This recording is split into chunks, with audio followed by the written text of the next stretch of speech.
I can still feel the sting of his hands shoving me to the floor, the coldness in his eyes as he threw me out like garbage. This is what my 61st birthday has come to. My own son treating me like I'm nothing. Like I haven't spent my entire life loving him, raising him, sacrificing for him. And now, because of that wretched wife of his, he can't even stand the sight of me. Laura, even her name makes my blood boil. From the moment Henry brought her home, I knew she was trouble. The way she looked at me, like I was just an obstacle in her path. The way she whispered in Henry's ear, turning him against me little by little. I warned him not to marry her, begged him to see through her manipulations, but he was blinded by lust, by the idea that she loved him unconditionally. Ha! The only thing that woman loves is herself. And now, because of her, I've lost everything, my son, my grandchildren, the family I've dedicated my life to. Cast aside like yesterday's trash. As I sit there wallowing, a car pulls up beside me. The window rolls down, revealing the concerned face of my best friend, Nicole. "Megan, what happened? What are you doing out here?" she asks, her voice laced with worry. I can barely choke out the words. Henry, he kicked me out, said I was crazy and that it was his house now. Nicole's eyes widen in shock, then narrow in anger. He did what? On your birthday? Oh, honey, get in the car. You're coming home with me. I climb into the passenger seat, my body numb as Nicole drives. She keeps glancing over at me, her brow furrowed. This is unacceptable, Megan. Henry can't treat you like this. Something has to be done. I shake my head sadly. What can I do, Mags? He's a grown man. He's made his choice. Nicole purses her lips, a determined glint in her eye. Maybe so, but that doesn't mean he gets to get away with it. You're his mother, for God's sake. It's time Henry and that wicked wife of his learned that there are consequences for their actions. I turn to her, confused. What are you saying? A slow smile spreads across Nicole's face. I'm saying, my dear, that it's time for a little revenge, and I know just the person to help us get it. As we speed into the night, I can't help but feel a spark of hope. I feel a flicker of something I haven't felt in a long time. Hope. Hope that maybe, just maybe, I can make Henry and Laura pay for the pain they've caused. Maybe karma will finally catch up to them. The day started off well enough. It was my birthday, and despite everything that had happened with Henry, I was determined to make the most of it. I spent the morning tidying up the house, putting up a few decorations, and preparing a special dinner. I even bought a cake from the bakery down the street, the one Henry always loved as a kid. Around noon, I called Henry, my heart fluttering with a mix of hope and nerves. To my surprise, he actually answered. Hey, Mom, what's up? His tone was neutral, guarded. I took a deep breath. Well, I was wondering if you, Laura, and the kids would like to come over for dinner tonight. It's my birthday, and I thought it would be nice to spend some time together as a family. There was a long pause. I could hear muffled voices in the background, like he was discussing it with someone. Finally, he spoke. Yeah, okay, we can do that. What time? Relief washed over me. How about 5 p.m.? I'm making your favorite lasagna. Sure, see you then, he said, hanging up before I could say anything else. The rest of the day passed in a blur of preparation and anticipation. By the time 5 p.m. rolled around, everything was perfect. The lasagna was bubbling in the oven, the table was set, and the cake was proudly displayed on the counter. Right on time, the doorbell rang. I practically ran to answer it, a huge smile on my face. But the moment I opened the door, my heart sank. Henry stood there with a scowl etched on his face. Beside him was Laura, her lips curled into a sneer. The kids were nowhere to be seen. Where are the children? I asked, trying to keep my voice steady. Laura let out a harsh laugh. We decided it was best they didn't come. Wouldn't want them exposed to any more of your toxic influence. I felt like I'd been slapped. Toxic influence? What are you talking about? She stepped forward, jabbing a finger at me. Don't play dumb, Megan. We all know what a terrible mother you were. The way you turned Henry against his own father, the constant guilt-tripping and manipulation. It's no wonder he wants nothing to do with you." Tears stung my eyes. I looked to Henry, silently pleading for him to defend me. But he just stood there, his arms crossed, saying nothing. "That's not true," I managed to choke out. "I've always loved and supported Henry. I would never do anything to hurt him." Laura's eyes flashed with anger. "Spare us the martyr act. You're just a selfish, vindictive woman who can't stand that Henry has moved on with his life, that he chose me over you." Something inside me snapped. Before I knew what I was doing, I lunged forward, ready to slap that smug look off her face. But Henry stepped between us, grabbing my wrist in a painful grip. "Don't you dare touch my wife," he growled. "You're pathetic, you know that? Coming up with this whole birthday charade, trying to worm your way back in. Well, it's not going to work. We're done with you." With that, he shoved me backward, sending me stumbling. I caught myself on the doorframe, tears now flowing freely down my cheeks. "Henry, please," I whispered. "I'm your mother." But he just shook his head, his eyes cold. "Not anymore. Come on, Laura, let's go." I watched helplessly as they turned and walked away, slamming the door behind them. The sound echoed through the empty house, a brutal finality to it. And there I stood, alone on my birthday, my heart shattered into a million pieces. I don't know how long I stood there, frozen in the aftermath of Henry and Laura's cruelty. Minutes, hours, it all blurred together. The pain in my chest was unlike anything I'd ever felt before, a deep aching void that threatened to swallow me whole. Eventually, I managed to close the door, my hands shaking. I stumbled to the couch, collapsing onto the cushions as sobs racked my body. How could he do this to me?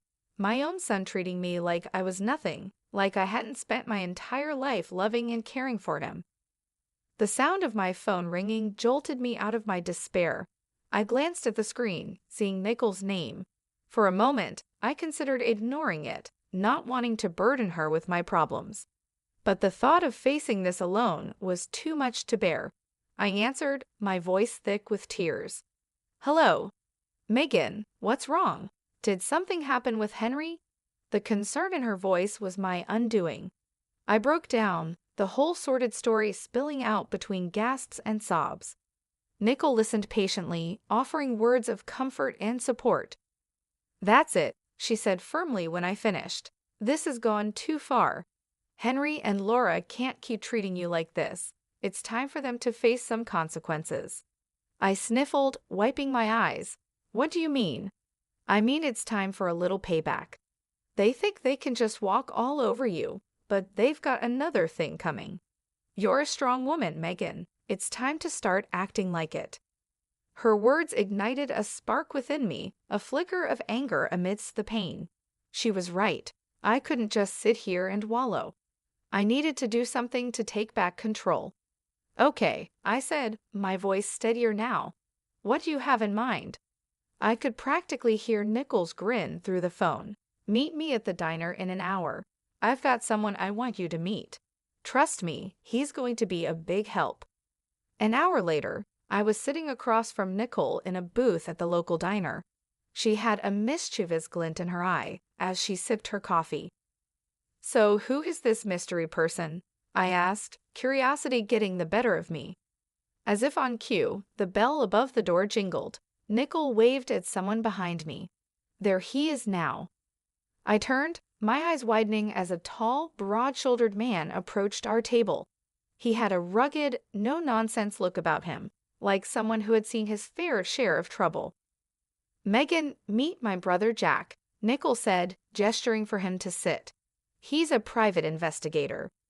Jack nodded at me, his gaze assessing. "Nicole filled me in on your situation. I'm sorry to hear about what your son and his wife did. That's rough."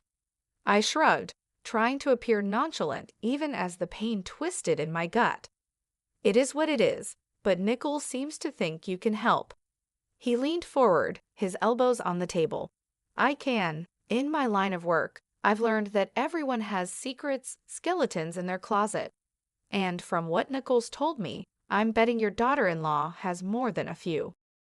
A tingle of anticipation ran down my spine. What are you saying? Jack smiled, slow and dangerous. I'm saying, let me dig into Laura's past. If there's dirt to be found, I'll find it. And once we have that ammunition, well, let's just say karma has a way of coming back around. I sat back, my mind reeling with the possibilities. Could this really work? Could I finally make Henry and Laura pay for what they'd done? Looking into Jack's confident eyes, I made my decision. I'm in, let's do this. He nodded, satisfied. Excellent. Give me a week. I'll be in touch, he said as he stood to leave. I felt a new sense of purpose and determination. They thought they could break me, but they were wrong. It was time for revenge. The week crawled by, each day feeling like an eternity of waiting and wondering. I tried to keep myself busy, throwing myself into cleaning the house, running errands, anything to distract myself from the constant churning of my thoughts. What would Jack find? Would it be enough to bring Henry and Laura down? Nicole checked in on me daily, offering words of encouragement and support. She was the only thing keeping me sane, the only person who truly understood the depth of my pain and anger. Finally, on the 7th day, my phone rang. It was Jack. Megan, it's me. I've got something. Can you meet me at my office in an hour? My heart leaped into my throat. Of course, I'll be there. I arrived at Jack's office with 20 minutes to spare, my nerves jingling. Nicole was already there, pacing the small waiting area. She gave me a tight hug when I entered. Are you ready for this? She asked, searching my face. I nodded, steeling myself, as ready as I'll ever be. Jack emerged from his office, a grim expression on his face. Come on in, ladies. We settled into the chairs opposite his desk, the air thick with tension. Jack opened a manila folder, spreading out a series of documents and photographs. So I did some digging into Laura's background, he began, tapping the papers. And let me tell you, this woman is no saint. He slid a document toward me. First off, she has a criminal record embezzlement from her previous job. She managed to avoid jail time, but it wasn't pretty. I stared at the paper, a monk shot of Laura staring back at me. She looked younger, but those cold eyes were unmistakable. But that's not all, Jack continued, his voice grave. I also found out that she's a person of interest in the death of her ex-boyfriend. Nicole gasped. I felt like I'd been punched in the gut. What do you mean? I managed to ask, my voice shaking. Jack handed me a newspaper clipping. 3 years ago, her ex was found dead under mysterious circumstances. The police suspected foul play, but they could never prove anything. Laura was the last person to see him alive. I scanned the article, my eyes catching on phrases like suspicious death and ongoing investigation. My mind reeled, trying to reconcile this information with the woman my son had married. So what does this mean? Nicole asked, voicing the question in my mind. It means, Jack said, that we have the ammunition we need. We can use this information to confront Laura and Henry. They need to know that we're not backing down. Jack leaned back in his chair, his fingers steepled. It means we have leverage. If this information comes to light, Laura's life as she knows it would be over. Her reputation, her marriage, everything. A flicker of hope ignited in my chest. So what do we do now? A slow smile spread across Jack's face. Now we use it. We let Laura know that we have this information and that if she doesn't want it to go public, she needs to convince Henry to make things right with you. Nicole nodded, her eyes gleaming, and if she refuses, Jack shrugged. Then we go to the police. We let them reopen the investigation into her ex's death. One way or another, Laura will face the consequences of her actions. I sat there, stunned, trying to process it all. Could it really be this simple? Could I really make Laura pay for what she's done, for turning Henry against me? Looking at the determination on Nicole and Jack's faces, I felt a surge of strength. They believed in me, believed that I deserved justice. And for the first time since that awful birthday, I believed it too. "Let's do it," I said, my voice steady. "Let's make them pay." Jack grinned, a predatory gleam in his eye. "Excellent. Give me a day to put everything in motion. By this time tomorrow, Laura won't know what hit her." As we left the office, Nichols squeezed my hand. "You're doing the right thing, Megan. Don't ever doubt that." I squeezed back, feeling a sense of purpose and righteous anger. They had picked the wrong woman to mess with. It was time for Laura to learn that lesson the hard way. True to his word, Jack called me the next day. "It's done," he said, a note of satisfaction in his voice. "I've sent all the information to Laura, along with a message letting her know that if she doesn't want it to go public, she needs to convince Henry to make amends with you." I felt a thrill of anticipation mixed with nervousness. "Do you think it will work?" "Only one way to find out. But trust me, with the dirt we have on her, she'd be crazy not to comply." I hung up, my mind racing. Would Laura really cave? Would she really force Henry to apologize and make things right? A part of me dared to hope, even as another part whispered that it was too good to be true. Hours passed with no word. I paced my living room, jumping at every sound, convinced it was the doorbell or the phone. But as evening fell, there was still nothing. I was about to give up and go to bed when there was a pounding at the door. My heart in my throat, I opened it to find Henry standing there, his face full of fury. "What the hell did you do?" he snarled, pushing past me into the house.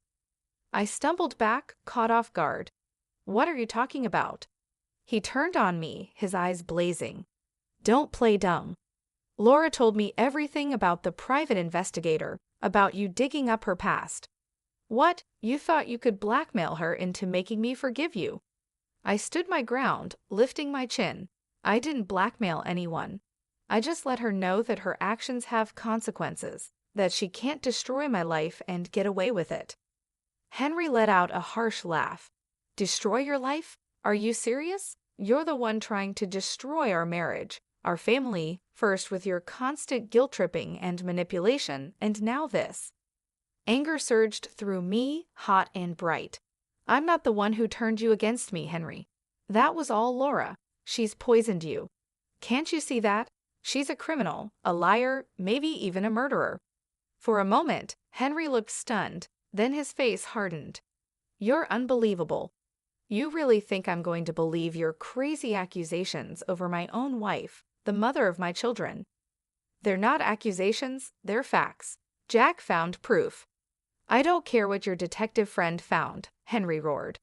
"Laura is my wife, and I trust her. I love her, and nothing you say or do is going to change that." Tears stung my eyes, blurring my vision. "So that's it then? You're choosing her over me, your own mother." Henry's jaw clenched. "You made that choice for me the moment you decided to pull this stunt. I'm done with you, Mom. Done with your lies, your schemes, all of it." He turned to leave, and panic seized me. I couldn't lose him, not like this. "Henry, please," but he was already gone, slamming the door behind him with a finality that shook me to my core. I sank to the floor, sobs tearing from my throat. It wasn't supposed to happen this way. The truth was supposed to set me free, to bring Henry back to me. Instead, it had only driven him further away. Through my tears, I heard my phone ringing. It was Jack. I answered, my voice thick and shaky. "Megan, what happened? Did it work?" A bitter laugh escaped me. No, it didn't work. Henry, he's gone. He chose Laura." There was a pause, then Jack spoke, his tone determined. "Then we move on to Plan B. We go to the police and get them to reopen the investigation into Laura's ex's death." I shook my head even though Jack couldn't see me. "What's the point? It won't change anything. Henry's made his choice." "This isn't about Henry anymore," Jack said firmly. "This is about justice, about making sure Laura pays for what she's done, one way or another." I closed my eyes, exhaustion and grief washing over me. Could I do it? Could I really destroy my son's wife, the mother of my grandchildren? But then I remembered the look in Henry's eyes, the venom in his voice, and the way Laura had smirked, so smug and self-satisfied. They had brought this on themselves, and now they would face the consequences. "Okay," I whispered, a new resolve hardening in my chest. "Let's do it. Let's make her pay." The next few days were a blur of activity.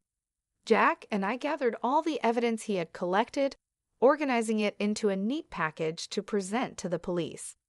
Nickel was a constant presence, offering support and encouragement when my resolve wavered. Finally, the day arrived. We walked into the police station, heads held high, ready to blow the lid off Laura's sordid past. The detective listened intently as we laid out our case, his brow furrowing as he examined the documents and photographs. When we finished, he sat back with a grim expression on his face. "This is serious stuff," he said, tapping the file. "If what you're saying is true, we have grounds to reopen the investigation into Miss Wilson's ex-boyfriend's death." I felt a surge of vindication. It is true, every word of it. The detective nodded. "All right then, leave this with me. I'll get the ball rolling." We left the station with a sense of anticipation thrumming through me. It was really happening. Laura was finally going to face the music. 3 days later, I received a call from Jack. "Turn on the news," he said, a note of triumph in his voice. I did as he said, my heart pounding as the anchor's face filled the screen. "Breaking news," she announced, her expression grave. "Local woman Laura Berlin has been arrested in connection with the previously unsolved death of her ex-boyfriend Brian Cox. New evidence has come to light, prompting police to reopen the investigation." I watched, transfixed, as they showed footage of Laura being led out of her and Henry's house in handcuffs, her face a mask of shock and anger. Henry followed behind, looking stunned and lost. A fierce satisfaction burned in my chest. She was finally getting what she deserved. But my joy was short-lived. The news report went on to describe how Henry had to use their savings to post Laura's bail and hire a lawyer. It was a financial blow, one that would undoubtedly put a strain on their marriage. I should have felt guilty knowing that I had played a part in their hardship, but all I could think was that it served them right. They had brought this on themselves with their cruelty and lies. Over the next few weeks, I watched from afar as the drama unfolded. Laura's arrest made headlines, and the public was ruthless. People speculated about her involvement in her ex's death and what other secrets she might be hiding. Henry put on a brave face, standing by his wife in public, but I could see the toll it was taking on him. He looked haggard, worn down by the constant scrutiny and whispers. Part of me wanted to reach out, to offer comfort and support, but I hardened my heart. I reminded myself of how he had cast me aside, the vicious words he had hurled at me. He had made his bed, and now he would lie in it. One afternoon, as I was returning from the grocery store, I spotted a familiar figure on my doorstep. It was Henry, his shoulders slumped, his eyes red-rimmed. For a moment, I considered ignoring him, pretending I wasn't home, but curiosity got the better of me. "What do you want?" I asked coldly as I approached, my arms laden with bags. Henry looked up, his expression a mix of exhaustion and desperation. "Mom, I need your help." I raised an eyebrow. "Oh, now you need my help? What happened to being done with me and my schemes?" He flinched as if I'd struck him. I know I said some awful things, but this is bigger than that. Laura's in real trouble, Mom. The evidence against her is bad." A flicker of unease passed through me. "What are you saying?" Henry's voice broke. "I'm saying I don't know what to do. The lawyer fees alone are bankrupting us. And if Laura goes to prison, I can't raise the kids on my own. I need you, Mom, please." I stared at him, torn between the urge to comfort and the desire to lash out. He looked so broken, so defeated.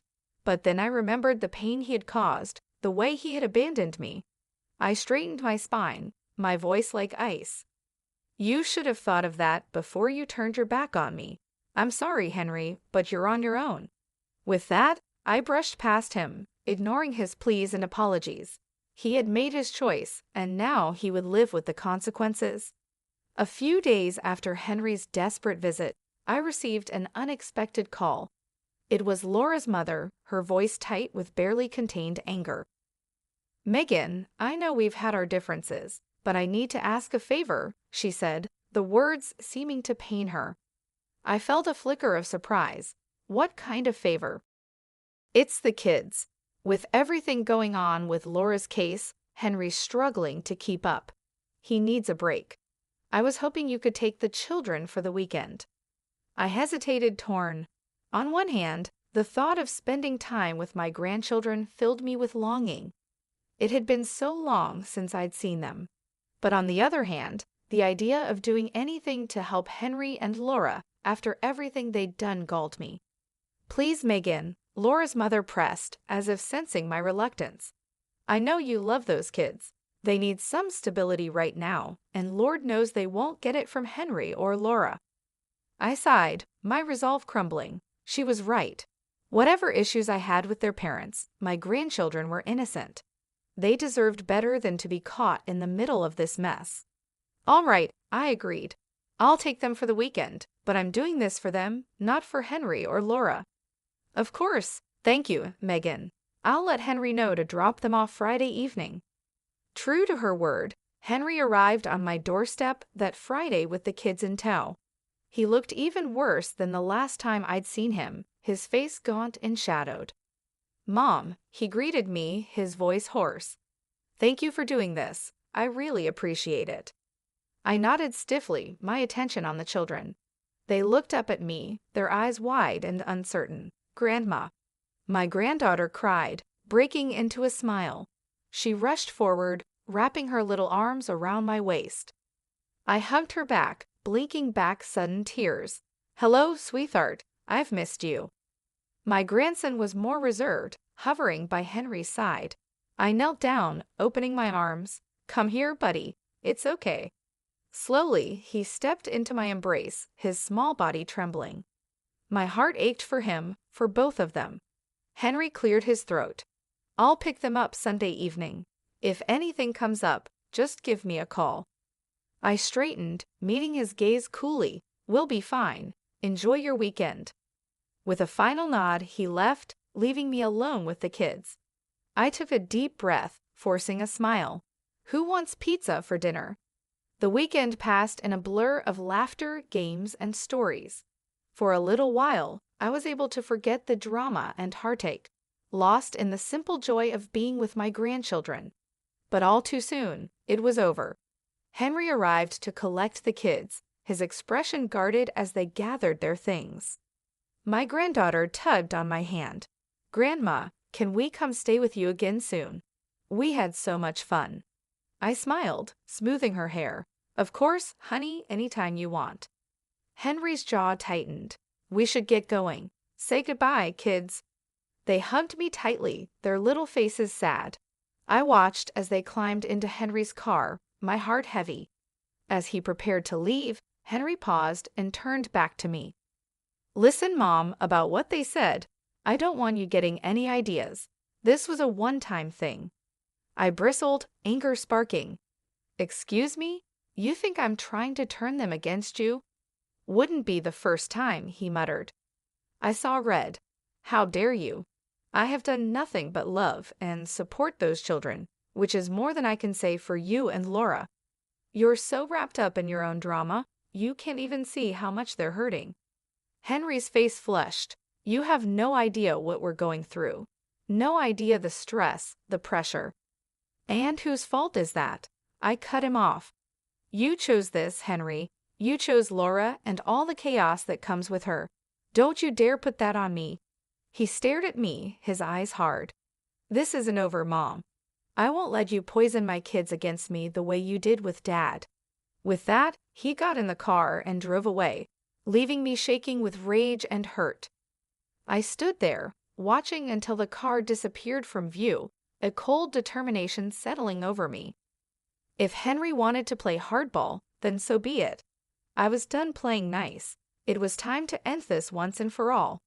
The day of Laura's trial arrived, cold and gray. I dressed with care, choosing a somber black suit that radiated quiet authority.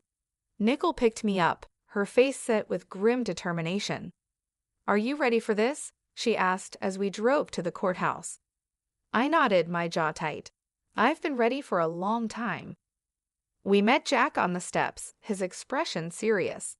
"I've got a surprise for you," he said, leading us inside. I tracked down Brian Cox's family. They're here to testify. I felt a surge of gratitude and vindication. With their testimony, Laura's fate would be sealed. The courtroom was packed, the air thick with tension. I took my seat behind the prosecutor's table, my heart pounding as Laura was led in, her wrists and ankles shackled. She looked pale and drawn, but her eyes still glittered with malice when they met mine. Henry sat stiffly beside her, his face a mask of conflicting emotions. I looked away, focusing on the judge as he called the court to order. The trial was grueling and emotional. The prosecutor laid out the evidence against Laura in detail, painting a picture of a cruel, calculating woman who would stop at nothing to get what she wanted. But it was the testimony of Brian Cox's family that truly sealed her fate. His mother, a frail silver-haired woman, spoke of her son's kind heart and bright future cut short. His sister wept as she recounted Laura's controlling and abusive behavior, how she had isolated Brian from his loved ones. Through it all, Laura sat stone-faced, her eyes cold and empty. Henry grew more and more agitated, his knee bouncing and his hands clenched into fists. Finally, it was time for the verdict. The jury filed back in, their faces somber. The foreman stood, clearing his throat. In the matter of the state versus Laura Berlin, on the charge of murder in the first degree, we find the defendant guilty. The courtroom erupted in gasps and murmurs. Laura's face drained of color, her mouth falling open in shock. Henry leaped to his feet, his chair clattering to the floor. "No," he shouted, his voice raw with anguish. "No, this is wrong. She's innocent." The judge banged his gavel, calling for order. "Mr. Wilson, control yourself, or I will have you removed from this courtroom."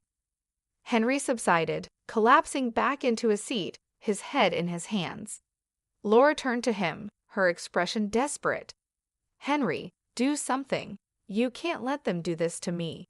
But Henry wouldn't look at her, his shoulders shaking with silent sobs. The bailiff stepped forward, preparing to lead Laura away. I watched, a strange mix of emotions swirling within me. Triumph, yes, but also a hollow sort of sadness. It had come to this, my own son broken and humiliated, his life in ruins. As Laura was escorted out, she turned back, her eyes locking with mine. In that moment, I saw the depth of her hatred, the venom in her soul. "This isn't over," she hissed, her voice low and deadly. "I'll make you pay for this, I swear it." I met her gaze steadily, unflinching. "You've already paid, Laura. You made your choices, and now you'll face the consequences. Goodbye." With that, I turned and walked out, my head held high. It was over. Justice had been served.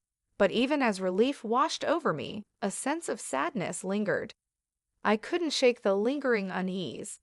Henry's anguished face haunted me, the devastation in his eyes. Had I gone too far? Had my quest for revenge blinded me to the collateral damage? I shook my head, pushing the doubts aside. No, Henry had made his bed, and now he would lie in it. He had chosen Laura, chosen to turn his back on me. Now he would have to live with the fallout. I stepped out into the cold gray day, drawing my coat tighter around me. It was time to move on, to build a new life for myself. A life without Henry, without Laura's toxic influence.